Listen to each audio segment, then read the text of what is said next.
Andrew, here we are, man. Yang speaks. It's happening. Yang speaks. I speaketh the truth, and you hear it.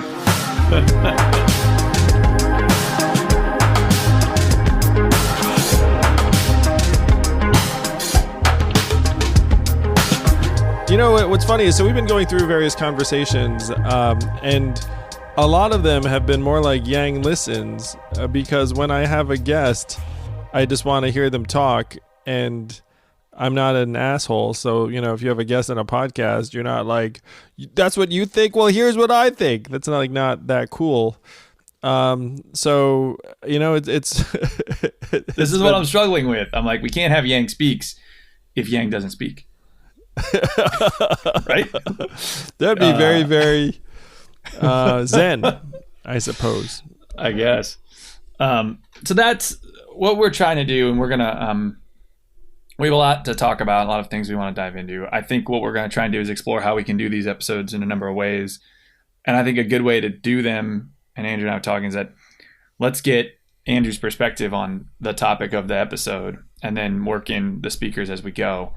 So today, we're basically talking about current events and what's happening with you post-campaign, coronavirus, universal basic income, and where the world is going, which is a lot. It's an awful lot. And I have to say, I haven't been off the trail for that long. We suspended in February, and then there was like a wind down period. And then we set up Humanity Forward as quickly as we could. We got it up, I want to say, maybe 3 weeks after we suspended. So, and that was a lot of work, and I'm really glad, because now Humanity Forward is doing work trying to help us through this coronavirus crisis. And if we didn't have this organization set up, I'm not sure quite how we would be operating. So we've distributed $1.3 million to various struggling Americans, most of whom were in the Bronx, because the first big thing we did was like a big slug of money to the Bronx. But now we've been giving money to folks through Humanity Forward in micro grants of originally $250 to $500, and then we shifted to a range of between $20 and $500, because it turns out if you get $20, it's really uplifting. You're like, oh, well, that's nice. And we thought that we could help more people that way a little bit faster, or a lot faster, because we've been overwhelmed with demand and the need. It's a very, very hard time. So I'm thrilled that we were able to transition immediately into helping.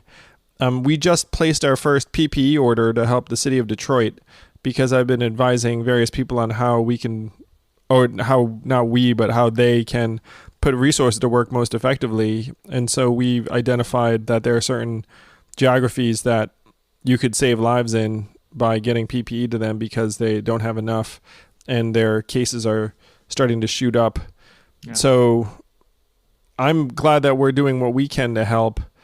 And there's just so much work. I said to someone yesterday that, like, I feel like I wake up and I bail water all day and then I go to sleep, honestly. But the fact that I feel like I'm bailing water all day is actually an outgrowth of the fact that I feel like I'm one of the few people in our country who might be able to help right now, despite the fact that most of us are trapped in our houses. So I'm doing all I can, and I'm super grateful to everyone who's donated to Humanity Forward that's allowed us to help. And you should know that beyond the coronavirus relief fund, we're working on other things that I think can help move us forward. And then there's the entire big picture. Well, what are we going to do to rebuild our country after this crisis starts to abate?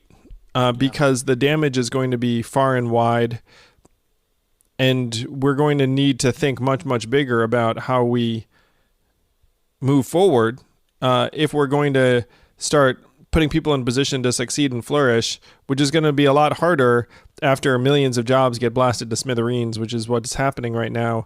And most of those jobs, or if not most, many, some significant proportion of those jobs will not return. That's clear. And anyone who talks about this like it's going to be a rubber band snapping back does not understand how organizations or the economy or human nature work. So we started this, like, put it in perspective and take a step back. We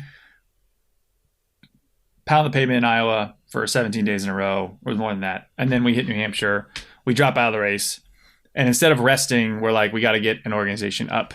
And we started this thing thinking, hey, we should do some like long-term, like double-blind studies on universal basic income, give millions away and track, just prove to America how much this works. We set up the organization. I went to Mexico, man. I was like, I'm taking a vacation. It'd be great. We'll raise some money and we got plenty of time to give the money away. And I was in Mexico, and the next thing you know, the president of the United States talking about universal basic income, like direct cash payments to people around the country because of coronavirus. So I don't know what you think, Andrew. I feel like the best thing we did was set something up, even though the part of the mission has changed essentially because we're now a relief fund in a lot of ways. But it seems like having that entity helped us at least get to action even faster than we thought, even though I didn't really get a vacation. Yeah, I'm thrilled that we're able to help people right now, and that it's not us trying to even get email addresses or whatever the heck or whatever like the basic things are. Right. That we had some resources that we could put to work. And to me, if you have the ability to help right now, you have to help. There's just no choice. And so I'm grateful that we had enough of a starting point where we could immediately commit $1 million and then raise more and start helping bail people out. A lot of people, it was very touching that they say that we were the first to help because most people haven't gotten their stimulus checks as of this conversation. Right. So we ran, and you talked on the trail all the time about the impact of the fourth industrial revolution and automation devastating the American economy. And now you're looking at what seems like a lot of these trends accelerating. I think you said in another conversation that we're looking at like 10 years of damage in the past month or two. Like what are you seeing in terms of the stuff you had talked about now being accelerated? Yeah, I said 10 years of change in 10 weeks, which is what this is going to end up being.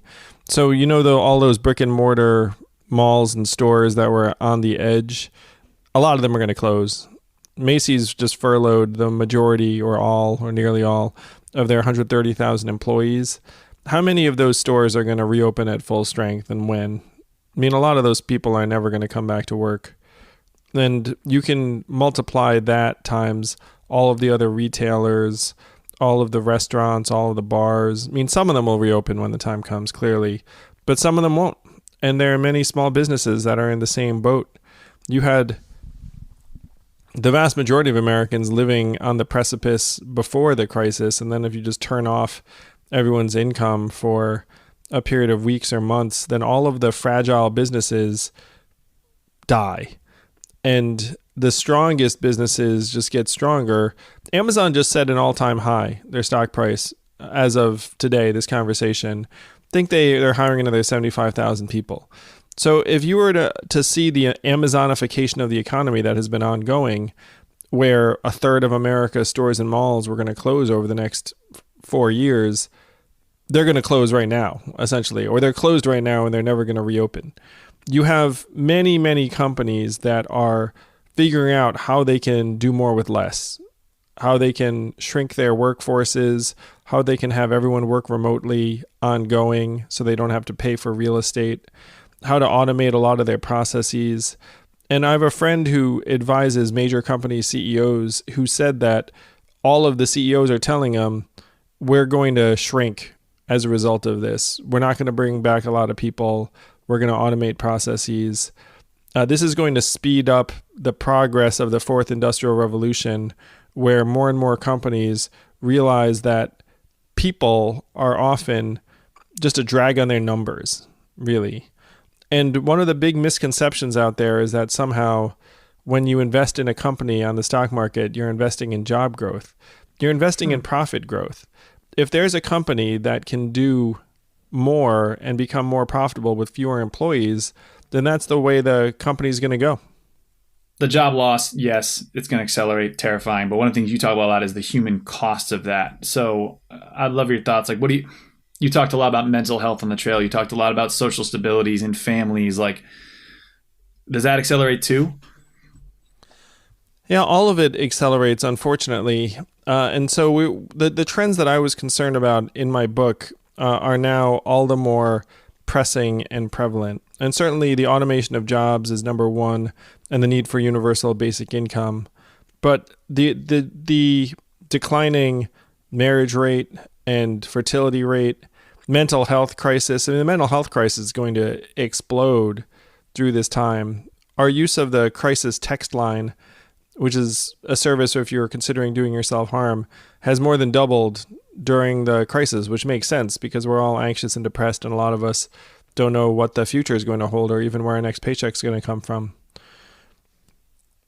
So the trends that I was most concerned about are deepening or speeding up.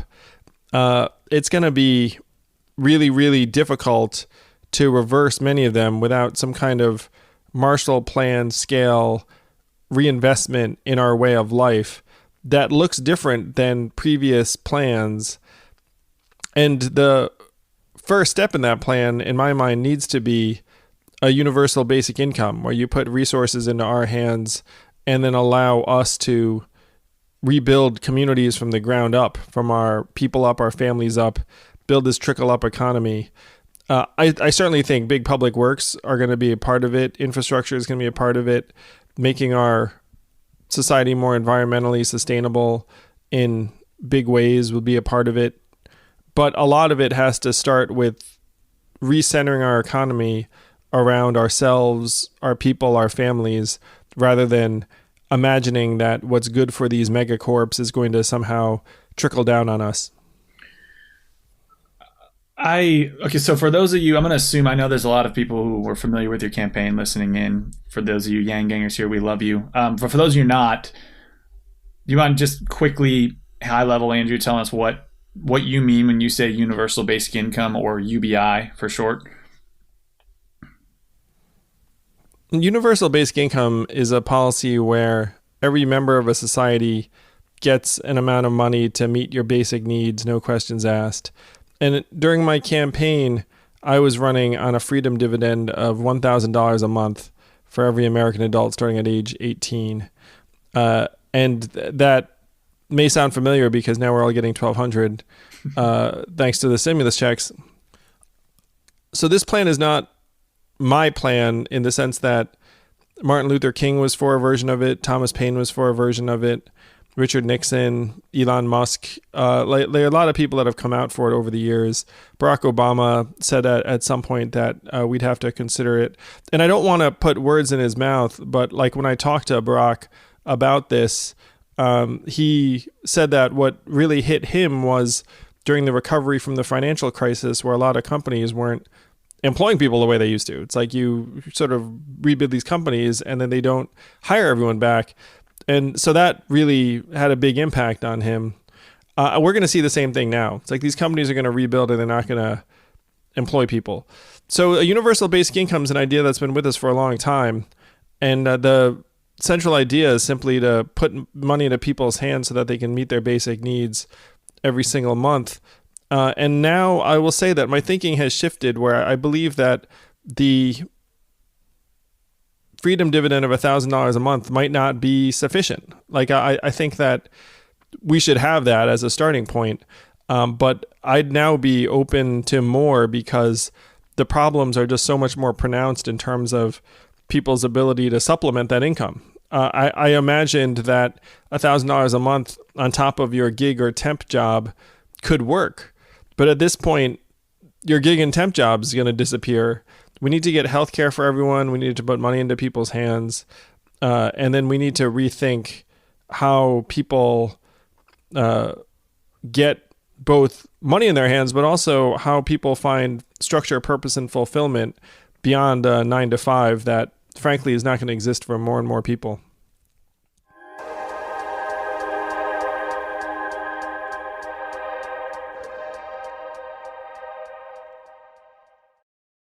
All right, the Jordan Harbinger Show is sponsoring our podcast, and they're sponsoring us because we're completely aligned. They have an episode literally talking about the jobs of the future. Jordan Harbinger is kind of a badass, and he brings on these really fascinating people to talk about self-improvement, life improvement. Yeah, you're talking about an FBI hostage negotiator teaching you how to get people to like and trust you. We all want that. Navy SEALs talking about developing mental toughness and resilience. Who doesn't want to have a little bit more Navy SEAL badassness in their lives? Episode with Neil deGrasse Tyson telling us how the world works. The Jordan Harbinger Show is one of Apple's top podcasts for good reason, because it's the kind of thing that most of us just want to find out more about.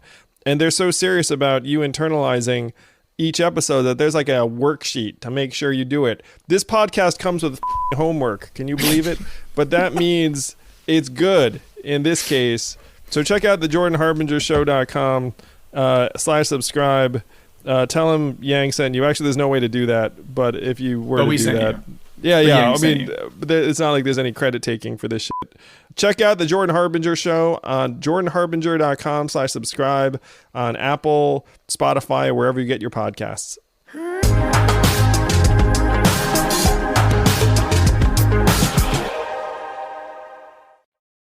One of the things that you talk about on the trail and always scared me is that you said people would say, Andrew, I love your idea, but you're ahead of your time, right? Or not yet. And you would say, if we go too early, what's the downside? Like, people get a little extra cash, we alleviate human suffering, we start to pilot and work out the kinks. If we go too late, you can't always put the genie back in the bottle, because the jobs are gone, other systems are collapsing around you in addition to the financial strain. Are we there? Is that why you're reconsidering? Like, where is the genie out of the bottle already? The genie right now is making its way up through that narrow part of the lamp, you know what I mean? And the genie out of the bottle that I was imagining was essentially the disintegration of society, riots, food riots, just complete disregard for promises that are being made institutions where people are just like, hang it, like, you know, I just gotta get mine, just gotta take care of it. And after trust erodes to that degree, it's hard to restore trust. Like, it's much easier to undercut something than it is to build something. And the surest example of this for anyone who's a parent listening to this is, like, you know what goes into parenting your child. You know what goes into parenting your child over like days, weeks, months, years, and the rest of it. I mean, and not to compare the two, though I do compare them sometimes, but the same is true of like building a business, building a restaurant, like, there's so much work that goes into it. And it's much easier to firebomb the restaurant than it is to build the restaurant. You know what I mean? It's much harder to try and say nothing's working than to make something work. And so there's been a constant struggle or back and forth where, you know, we believe what our leaders tell us. We believe that, you know, these institutions have our interests at heart. And one of the things that scared me the most was that there was a very, very clear trend in institutional mistrust, where the confidence we have in our schools, our hospitals, our Congress, our media, like, all at essentially record lows. And it's very, very hard to get things done if no one has any trust. So the genie getting out of the bottle to me was just a complete demolition of public trust. Mm-hmm. And it's very, very hard to rebuild. Like, it's not like, oh, you go too late. It's like, all right, now we're going to give people money, then everyone's hunky-dory again. I mean, like, it's right. It's much more than the money. It's like functionality. You know, it's like if I go to someone who's like a drug addict on the street, like, you know, who's been homeless for months, and I just like start throwing money on top of them, like, that doesn't necessarily solve their problem. You know, right. It's like, right. Like, in an ideal world, you'd get to them well before they reach that state of dysfunction. Mm-hmm. And a lot of those people were in a position at one point where if you got $1,000 into their hands, they might not be on the street. You know, like that actually could be. That was one of the most interesting things because one of the great things about running for president is I got to talk to people who are trying to solve these problems everywhere.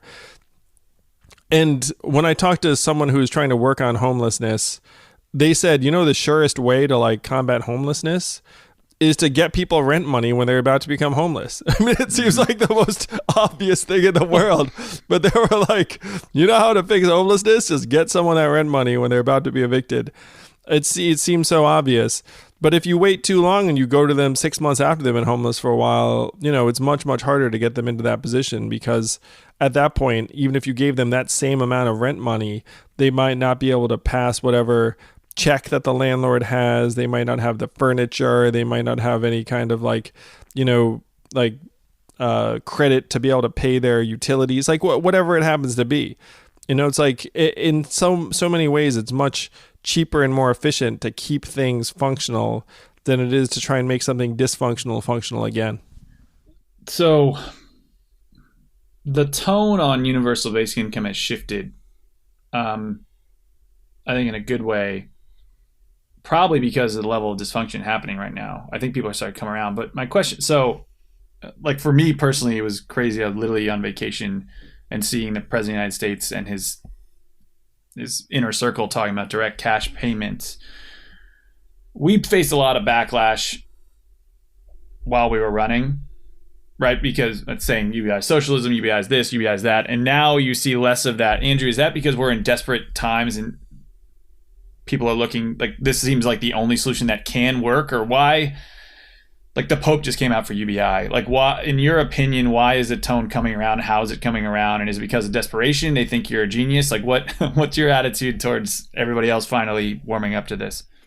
Well, certainly it's terrible that we're in these circumstances, but it's common sense that if you're going to send home tens of millions of people, you're going to need to send the money if they're going to be able to feed their families, pay their rent, think about the future, not freak out, not go outside and, just take something. You're going to need to send them money. And I'm thrilled that we spent the last number of months and years mainstreaming an idea that became vital in the time of crisis. I think people are seizing on it now, certainly because the crisis makes it crystal clear to anyone with any rationality at all that the best thing you can do is put money straight into people's hands right now in this time. It's the most effective thing. And to the extent that our campaign helped speed up that realization, I'm really grateful to everyone who supported the campaign throughout. We used to joke when things went our way, we'd be like, campaign of destiny. But now it's not really a joke. I mean, I felt called to do it. I know you did. The timing seems, in some ways perfect, because if a little later, I don't know if UBI would have been on the table in the war room, Well, some people online are always telling me unsuspend. I think that's starting to fade now that we're at this point. So, you talk about the entire perfect timing. People are like, oh, wow, if you should have stayed in. Only this, I should have stayed in, and you'd be front runner and whatnot. I mean, I don't think that's the way it works. Sorry. But I certainly think that you and I were called to do what we did, and that there have been a lot of people, obviously, that were telling me that I was right after the fact, now that we're all in this position. Right. I do think in the early days, I used to say to friends or people criticize that you call them whatever you want to call Andrew, but you can't call him wrong. And sadly, we're right faster than we probably anyone want to be. But I do think directionally as a country, if it takes something like this to get us there, hopefully we can, it's one of the reasons we have this podcast, Andrew, is to talk about what needs to be talked about, So I'd love to ask you, Andrew, as we do this is, okay, but by the time this podcast comes out, Americans are going to just start getting their first stimulus check. And sadly, many are going to get them too late. But let's say they pay their first bill with the check. Hopefully the government gets this CARE Act and these small business loans out there, and they start distributing money. But this isn't going to be I don't think you think this is a Band-Aid solution. You think this is a Band-Aid solution. This isn't a long-term fix. My question, I think most listeners want to know is where do you think we go from here? Not just on universal basic income, although I think that's a big piece of this, but what happens next? Society, there's long-term effects here. Where do you see the world going post COVID-19? A lot of it depends on what you're talking about when you say post COVID-19 and what this time frame looks like. No, like, so I'm a positive guy, and so one of the things you try and look at is like, okay, this is a terrible pandemic. It's killed tens of thousands of people. It's caused the loss of millions, the evaporation of millions of jobs, trillions of dollars worth of economic harm. So let's look for like the good thing that's going to come out of it or that's going to come after it. And I think that's essentially bullshit. Is like this shit is terrible. And you know, trying to look for the silver lining in like this like historic shitstorm is generally stupid. like it's just like, I mean, like you said, like look at the interviews, and I know what you're really thinking when I do that. I know it's like if you look at the scale of the harm, and the loss of opportunity, loss of life, loss of mental health, loss of many relationships. It's heartbreaking, man. I mean, I wake up every day and it's just like I feel this sense I have to do something because I just see very clearly how just traumatic and devastating this is going to be for a generation. So then you ask, okay, like what the heck comes out of it or what comes after? So here's how I see this stuff playing out. So we're all trapped inside right now. And the government at some point is going to say some of us should go back outside. And right now it's essential workers. Eventually it will be people who have clear evidence of being immune to COVID-19, primarily because they have the antibodies, they had it and were asymptomatic, or they had it and recovered. So those people will be good to go a little bit sooner and more quickly than others. There are going to be some people in some environments that are good to go more quickly than others. There's some more industries that are going to be identified as important, I believe. There was one person who suggested, you know what, we can get back to construction. And that might seem a little strange, but then his argument was, well, a lot of that stuff is happening outside. You're not in each other's faces. If everyone has masks, there's not going to be like crazy community spread, stagnant air and stuff, right? Yeah, like, you know, it's not like, you know, it's a sort of thing where you might be able to actually do some work.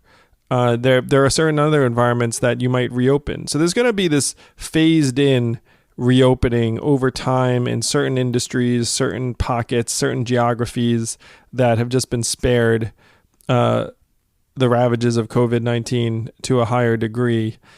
And then we're going to see fits and starts of this kind of revival. It's not going to be enough to, you know, get the economy back to any kind of like health or functionality, but it'll be a little better in that, like, there'll be more people doing work in various settings. And a lot of it's going to just be fits and starts, certainly for a lot of this year, 2020. In the best case scenario, the virus clears and we're actually able to become more operational this year. The thing that most health experts are very concerned about is a resurgence in the fall. So apparently warm weather does slow the spread somewhat. And so the odds of there being like an improvement in the summer, pretty significant. And so we're going to start feeling better come Memorial Day, June. Like, it's going to feel a little bit like we're getting back in the swing of things, I believe. But then there's a significant chance that it comes back in a wave come the fall. That is what happened with Spanish flu. Like the fall wave was the most lethal in that particular case. Now, this is not a flu in the same way, but apparently some of the trends are reflective. Right. And so a lot of it hinges on when the heck do you get the vaccine? And then after you get the vaccine, when does the vaccine get distributed to us? And it's not easy to distribute a new vaccine to tens, hundreds of millions of people. And the time frame you have on the vaccine is, let's call it 12 to 18 months would be her Herculean scientific and industrial accomplishment.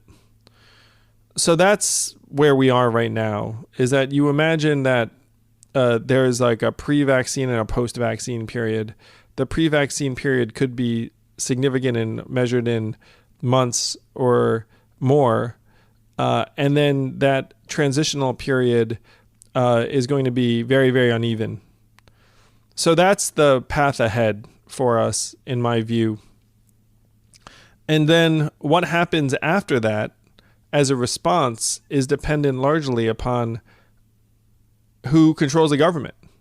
And I have a very clear vision on what I would do if I were in charge of government entirely, to try and help us recover from this time. I believe we need a Marshall Plan scale rebuilding of this country from the roots up. Mm-hmm. And certainly a universal basic income would be a very big part of that.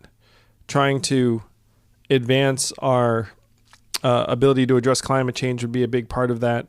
Measuring our economy around our own well-being, so you'd have a massive investment in mental health resources, and universal health care would be an enormous part of that. I mean, the fact that we don't have accessible health care has clearly made this crisis worse, because there are many, many Americans who were scared to even interact with the healthcare system because they didn't have the money, they thought, to pay for things. And we all knew that Trump was bullshitting when he was like, if you need a test, you can get it. Like, test for everyone. It's like, no, that's not true. It's like, if I showed up to my local doctor or hospital, they would just be like, no test for you unless you have clear symptoms or there's something else going on here. I mean, I read this heartbreaking story about this guy who had his cancer surgery pushed back because, and he's, he could like die of cancer. But it got pushed back because he shows up at the hospital and they're like, hey, you can't have surgery without a coronavirus test. And we don't have the tests, so go get it someplace else. Gosh. And then he went to a doctor who had the tests, and the doctor was like, I am not allowed to give you the test unless you have coronavirus symptoms. And he's like, well, I don't have symptoms. I'm trying to have surgery. And he's like, can't help you. So then they had to delay his surgery. And then he was like, hey, the coronavirus could kill me, even though I never got the coronavirus.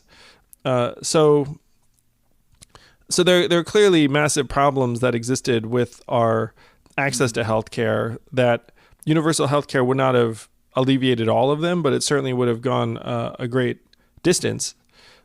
So these are some of the big things I know I would do if I were in charge of our government. And I would spare no expense on a national rebuild. I would try to even make it a global effort, because climate change is not something that we can resolve alone. I mean, we're a relatively low proportion of global emissions. We're outweighed by the rest of the world. So I have a very clear vision of what I would want to do, and I'm actually going to be delving into that vision more and more, because I think it's really important to have that vision. Right. I'm considering calling it the Great Rebuild. And that's where our energy should go. But the fact is, you need to have control of government to be able to enact the Great Rebuild. And the big variable is, what does the election look like in November? Do we win? By we, I mean like the non-Trump. like do we win or does Trump win? That's a massive variable. There are actually, in a couple of ways, like two huge hurdles. Number one is we have to defeat Trump, and that is not going to be easy. I think he just reported over $200 million, or the Republicans reported $200 million plus in fundraising in Q1. So they're going to have a lot of resources to make their case. Plus, he's the sitting president. So he's got the bully pulpit he can use every day, as we're seeing with these briefings. So there's a good chance he wins, even though I think it's ridiculous that he'd even have a chance, given that his incompetence and dishonesty has helped lead us into this crisis. That we lost 2 months that we could have spent identifying infected people and then contact tracing and trying to contain the spread before it got to community spread, which is what sent us all home. But there's a real chance he wins. And then, so let's say we defeat Donald Trump. That's major variable number one. And then major variable number 2 is, what does that government look like? Are we united? Are we divided? Are Democrats united? Are Democrats divided? Is there a vision that people can get behind? Are our leaders sensitive enough to the damage that has been done to our people and our communities that they realize that this is the time to enact a great rebuild, like this national rebuilding project? Or do they just get trapped in, their usual partisan battles while the damage continues to destroy lives, in ways big and small? So those are the two big variables. I mean, if you ask me like what comes next, those are the things I pay attention to. And this is something that I know many people who follow me might not want to hear, but the government is going to be the center of the universe in many respects for a while to come, because it's going to have an outsized role in the economy and our recovery and what the world looks like going forward. That's not an appealing message to many people, I know, but it's going to be our reality for quite some time.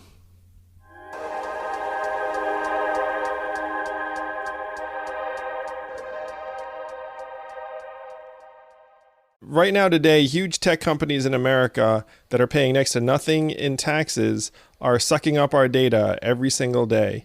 They are taking your web history, your email metadata, your video searches, and they create a detailed profile on you, and then they cut it up into little pieces and then sell it, resell it, and we're none the wiser. We don't get a dime. They're not just selling their products anymore, they're selling us. They're selling our data. We have become this product in this matrix-like system where they're just taking our info and making money off it. So what can we do about it? Well, we're working on a few things to help, but one thing you can do is you can use ExpressVPN every time you go online. Now, what the heck is ExpressVPN? VPN stands for Virtual Private Network. And if you think about all the websites you visit every single day using your public IP address, they can match up your activity to your IP address, and that's how they know what you're doing. So if you want to be more anonymous online and make it so that you're more protected and they don't know everything you're doing, then you can sign up on ExpressVPN. It's pretty easy to use. I downloaded this. It took me 30 seconds. It was the easiest thing in the world. My internet runs just as fast. So I'm a fan. I've always been a fan of VPNs. Our entire staff was very big on them during the campaign because of data privacy concerns. So if this sounds like something you'd be into, visit expressvpn.com/yang to get 3 months for free on a 1-year package. That's expressvpn.com/yang. That's expressvpn.com/yang. You'll be a little bit safer, a little bit more secure, a little bit more anonymous, and the tech companies will be left a little bit poorer as a result. Not that I'm out to impoverish tech companies, but you know what I mean.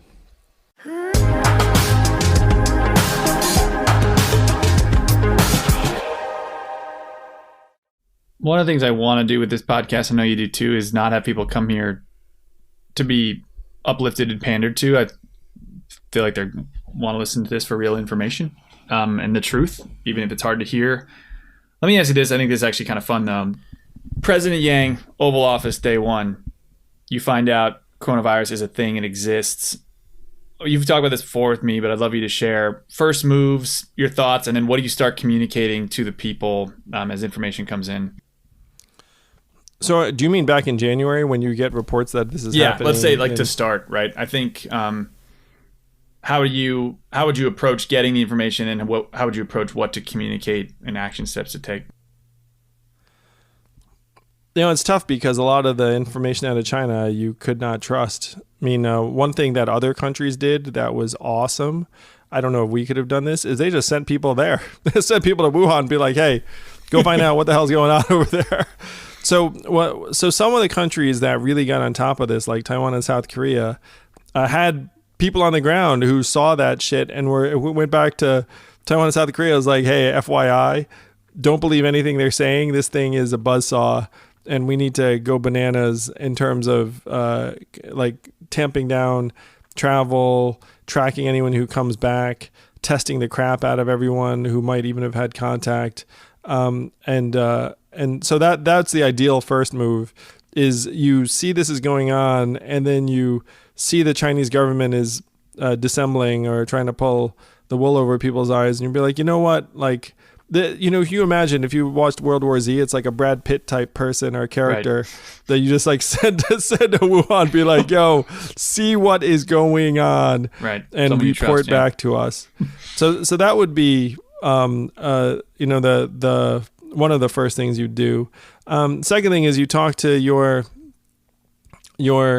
Dr. Fauci's of the world and your medical professionals, and you say, okay, what are the steps that we can take to prepare for this if it does come? I mean, pretty much you look at it and you have like 5 things at once.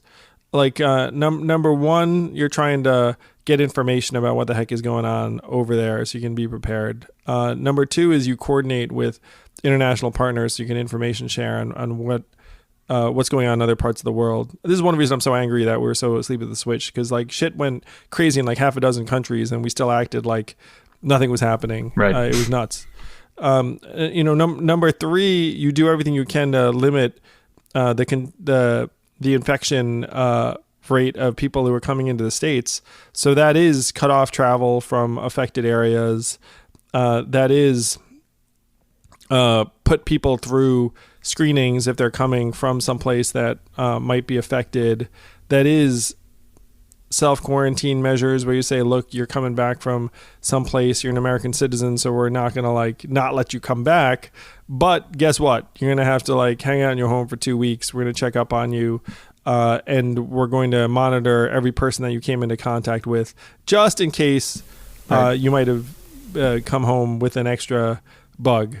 And then number 5, you assume that none of that's going to work, and you just start trying to build the infrastructure around testing, ventilators, hospital beds, PPE, and everything else, just assuming that, it's very hard to completely eliminate a contagion from like getting to a country the size of the United States of America. So you would ideally do all these things at once. And in terms of what you communicate to the American people, you get up there and say, hey, FYI, there's this virus that is wreaking havoc on other parts of the world. You do not need to worry about it just yet, in the sense that we like seem to be safe and secure. But if you have been to one of these places, you need to take this very seriously and self-quarantine. We're going to screen you. If for some reason we don't know who you are, contact this. We all have to be very vigilant to take this very seriously to try and minimize disruption and maximize our people's health and safety. And just come out with it very early and say, look, if we stay on top of this, we can escape the fate that has befallen some of the other countries. If you look at the countries that really had a great time of it, they just tested the heck out of everyone early, and they had some built-up experience from SARS. So it's not quite apples to apples, like expecting us to be on the ball as some of these places.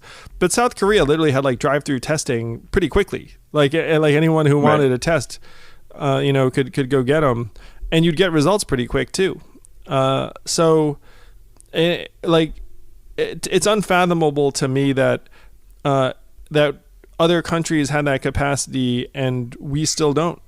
It's like if we had the right relationships, we could be like, what's that? Like, you have this set of tests. All right, like, let's see if we can replicate. We can make the proper investments. We can import. We can do whatever it takes so that, if you can imagine a world where like when someone was landing from an affected area, then like there was like someone waiting there with a test for them. Yep. That's like the dream. But that's something that other countries actually managed to deliver on to a significant measure. What role we had on the campaign? We had and one thing about this too, Zach, I want to say, it's like we were in Iowa when the first reports of this shit were coming out. Like, yep. I remember seeing the reports, and like I think I tweeted in late January, I was like, this coronavirus is very serious, because like I saw like this thing just seems like it's crippling, anyway. So like, I dearly wish that I had been president, frankly, when this stuff was going on, because I genuinely think that we might all be outdoors right now, and everyone would think that it's like, oh, it's like, oh, that like they sure were alarmist about this thing, because it's funny, like America would never have known what we would have missed if we would have missed it, but now that we're trapped in our homes, we're like, oh, like if someone could have done something to prevent it, imagine all the harm that could have been prevented.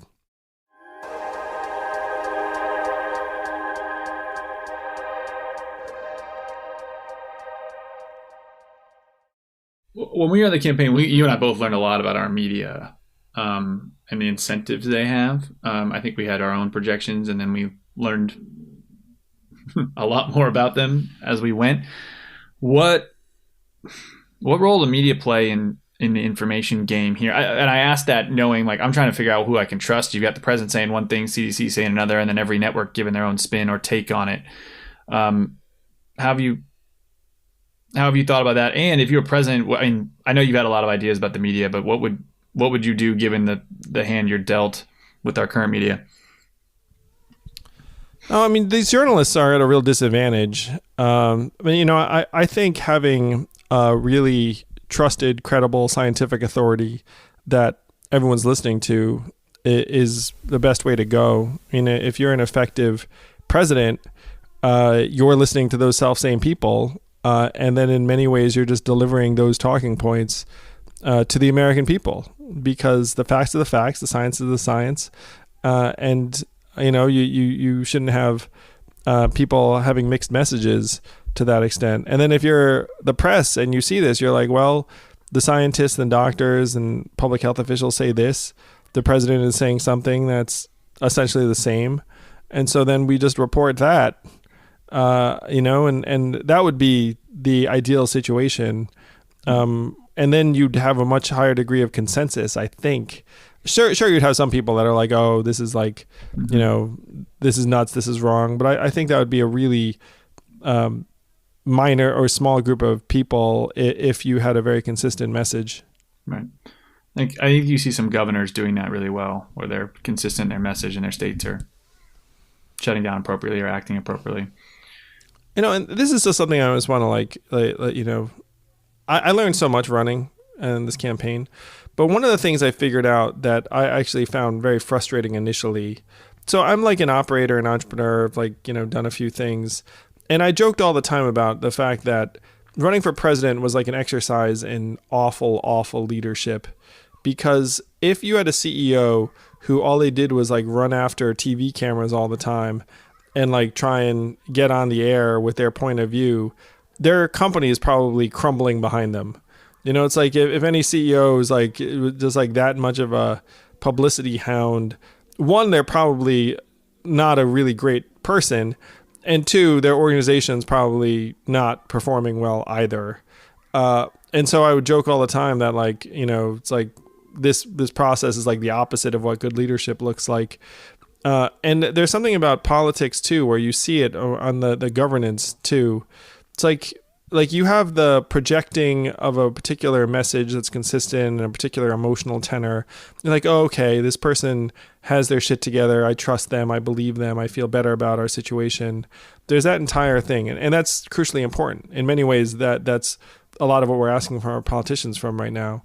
But then there's all of the executive operations of trying to make things work right. In a way that like the best government would be of people who frankly prevented the need to ever have to project calm, because they like kept the problem from happening. You know what I mean? It's like there's this thing that I found frustrating. I still do somewhat. Is you have like the communication and the projection and the conveying of certain feelings and messages, and then you have the actual get shit done operations work, and so much of our politics seems based around the first one. It's like, this person makes me feel good, this person does not make me feel good, and most politicians at this point have just shrugged and said, okay, like that's the realm we're going to do battle on. Like, you have your symbols and words and feelings. I have my symbols and words and feelings. And then Game the on. consultant will tell me, you know what word really works well? This one. And then you're like, ooh, I'll use that word. And that'll really send a message to this subgroup and the rest of it. And it just seems, and it is just such bullshit. And like what's funny is that like I don't think I ever ended up subscribing to that stuff because like no consultant ever said say this word or any of that jazz to me, or if they did, like you kept it from happening or I ignored it or whatever. True. But what's funny is like I just did my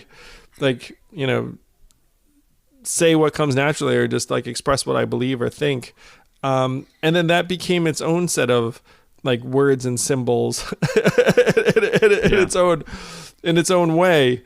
So that there was like a real education, but there was a big part of me that thinks like, man, like, ideally we wouldn't have this world of like competing press conferences. You know what I mean? Like there's just like an objective reality. We settle on how to improve it as fast as possible. And that doesn't strike me as particularly political. It was one of the things we struggled with on the campaign, Andrew, is that we have our consultants like everybody does, or you have experts and advisors that say. Though, just to be clear, we didn't have shit for consultants for a long time until we started doing well, cool. And then the consultants came out, and then even then we blew them off most of the time and just kept them in a box and said, just leave us alone. And every once in a while, we'll like need you to do something. That's true. But other than that, shut the hell up. Yes. And I was a driver of that in many ways. But I will say there was an element of like the part of, we couldn't just, this was the hardest part. Like you had the right ideas and you were just like, I don't care about how, we just need to solve them. And one of the hardest realizations for, I think, both of us, like in order for that to gain more traction and get more popular, we have to make you more popular, right? You had to use your words and symbols and engagements and debate sound bites and all these things that, and not even any people's fault in some ways, just stuff that we could do to cut through the noise or mainstream. And I frankly, I thought that sucked. Like the raw yang was always like the most pure to me, but I did understand it. It was one of the things we had to like argue about on the campaign trail, or just find that balance. Well, one of the things that really hit me the hardest was that universal basic income started out with an approval rating in Iowa of like 25%, according to our polls. And then we got it all the way up to 66%. It's like a 41% increase. So like 2/3 of Iowans were like, yeah, this is a good idea. And then you ask them, why do you think it's a good idea? And it's not any of the arguments that we made. Like the reason why they thought it was a good idea is that they started to like Andrew Yang and say, it's like, oh, this guy seems smart and well-intended and he says it's a good idea. So now I think it's a good idea. And like that was why they started to like it. Yep. Like it wasn't like, oh, this would help me. Oh, it would like improve mental health. They would create jobs. Like none of the stuff that we said actually moved the needle, like the fact that eventually they just became comfortable with Andrew Yang and they liked me. They didn't like me enough to like, frankly, like slot me in as president. Yeah. At least, I mean, like only 5%. Yeah. I mean 5%. Thank you to the 5% who did. 5%. I have a feeling if we ran that back now, it would probably be a lot higher. But that's true. but like that set of polls demonstrated to me what I knew, and then I have to relearn over and over again, which is that people don't subscribe to ideas, people subscribe to other people. Mm-hmm. That in order for an idea to take off, the idea needs to have a person that is carrying it around or like is wrapped up in it or that you associate with it. And without that association, the person to the idea, then the idea doesn't move past a certain point. And it took me a long time to figure that out, even though I figured it out before. Like the same thing happened to me when I started a nonprofit, where someone said to me, it's like, hey, for the nonprofit to do well, like you have to become well-known, respected, admired, which arguably never happened, but whatever. But like he was like, these two things are tied together. Like, and I like resisted it then too, because I was like, well, the idea of the nonprofit should stand on its own.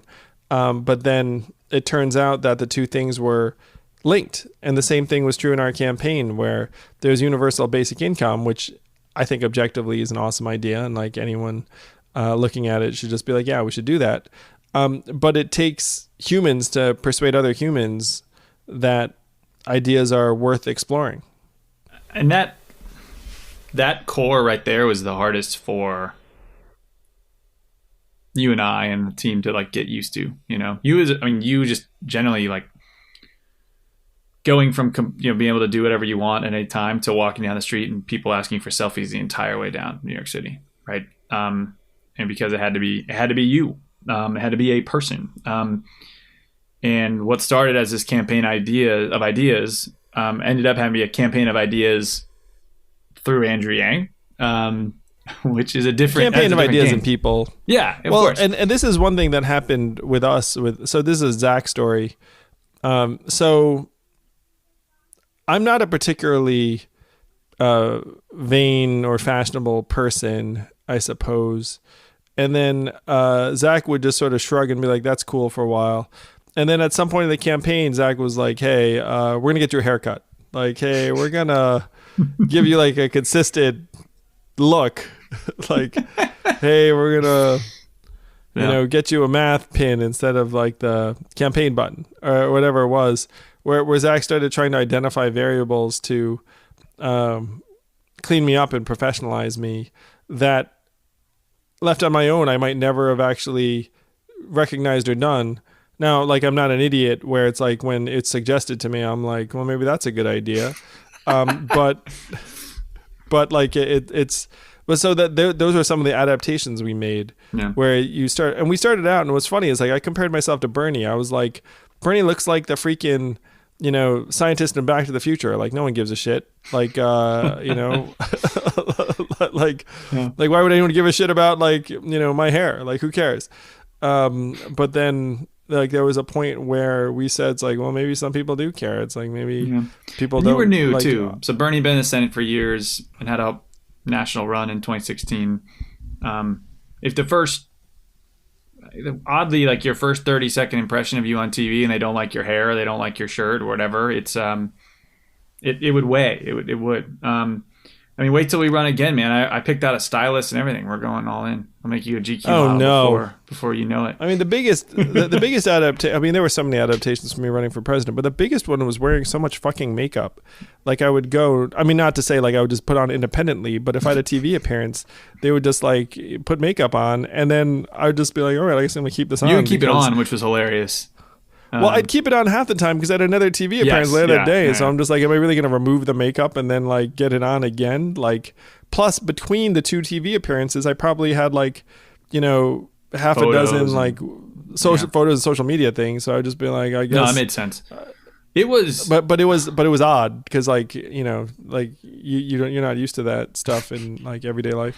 It's like for me, like knowing you're an operator, you're an entrepreneur, you're a builder, you're the person that leads the meetings. Like, that's who you've always been to me, right? But before we ran, by the end, man, like you didn't get to breathe up 5 people telling you where to do it, and that was wild. And you were like, it took a while. By the end of it, you're like, all right, just tell me where to go. Tell me where to go. Yep. What am I doing here? Yep. Got it.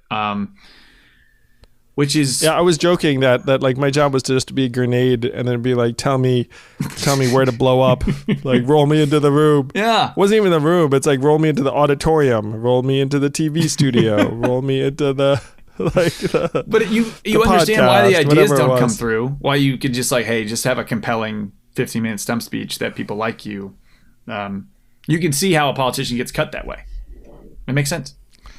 I understand what politicians go through now. I understand why politicians are so guarded and scripted, because like you go off script for a minute and then people freaking like jump on you for it. And I'm sure most every major politician had that experience early on and was like, and none of that again.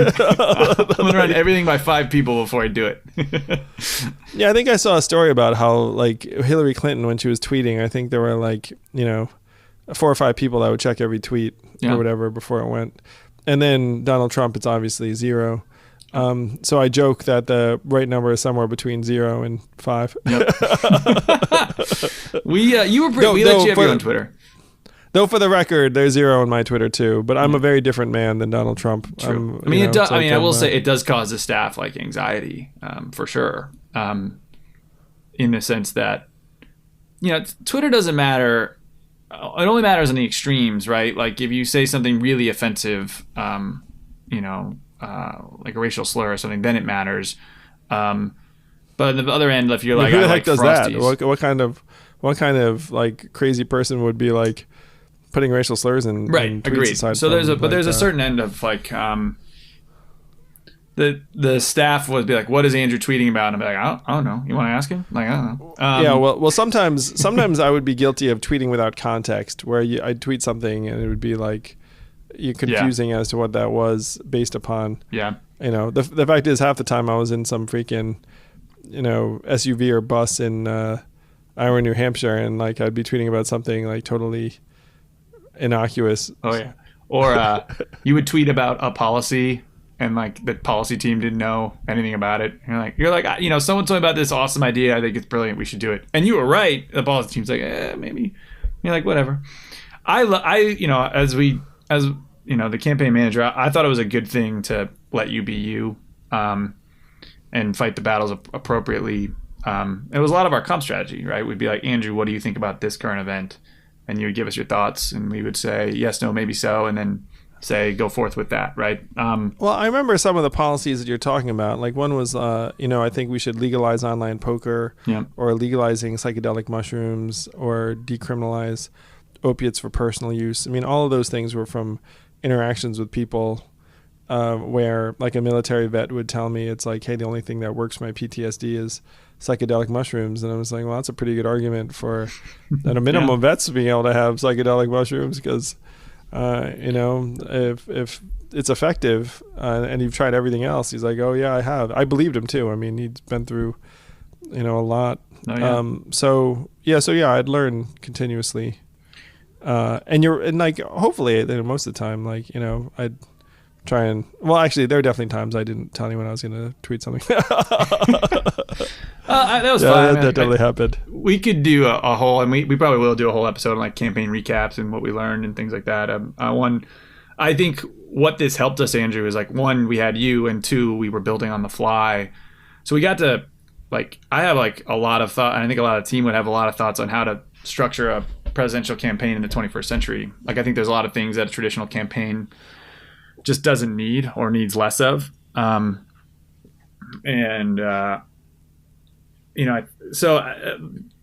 had you who knew a ton of policies off your cuff. So having a deep policy team wasn't always, used to the fullest extent, even though you had some of the brightest minds on that team. Things like that. Comms, you and I spent a lot of time on comms. We didn't need like a full end comm shop, even though we had a really talented team. So stuff like that, I think, you structure the team around the candidate, as opposed to the other way around. I think is one of definitely not. Yeah, definitely not structuring the candidate around the team. That's right. Because this candidate can't control him. Just said, or just this candidate. I mean, it's like we labored in anonymity for a good year. Yeah.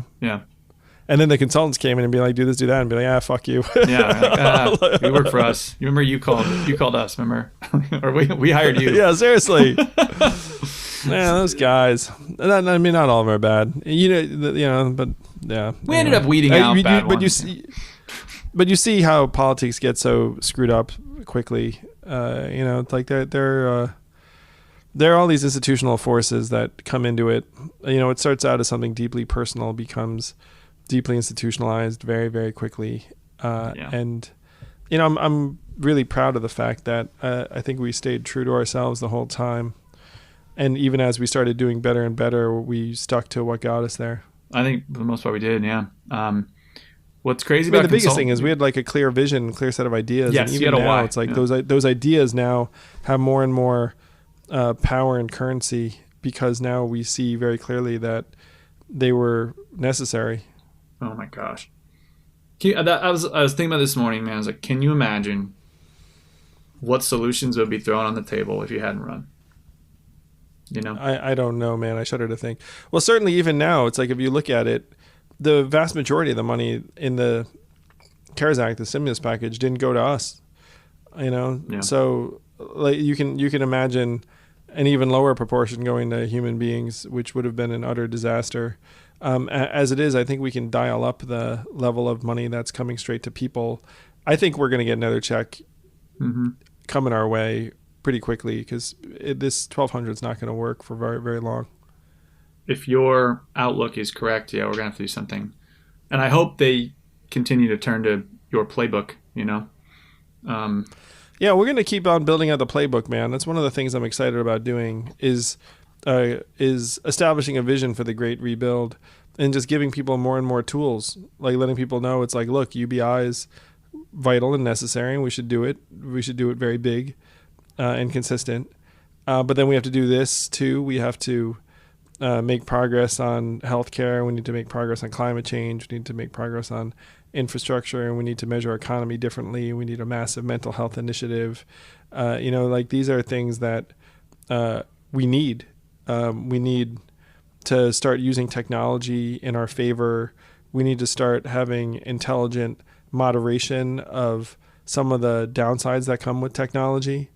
Because to the extent that there are downsides with the use of technology, we're about to see them all turned up to 11 because we're all trapped inside. So that there are some very, very big issues on the horizon that we need to try and build the playbook for as quickly as possible. And that's one of the things I'm excited about doing right now is building that playbook. If you're excited about finding out what that playbook is, it's like if you listen to these conversations, we're going to be talking to people who help us build the playbook. And it's going to be ongoing. But I'm excited for it. We need it. All right, ladies and gentlemen, that's our first episode of Yang Speaks. It's going to be fascinating.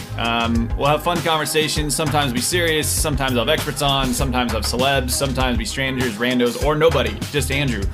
Either way, the goal is to talk about the future and outline a playbook that we as a country and society desperately need to follow to improve all of our lives, and even the tough times, have some fun. And frankly, Yang is low-key hilarious, so I hope you guys get a good laugh too. Tune in next Monday. Yang Gang is out.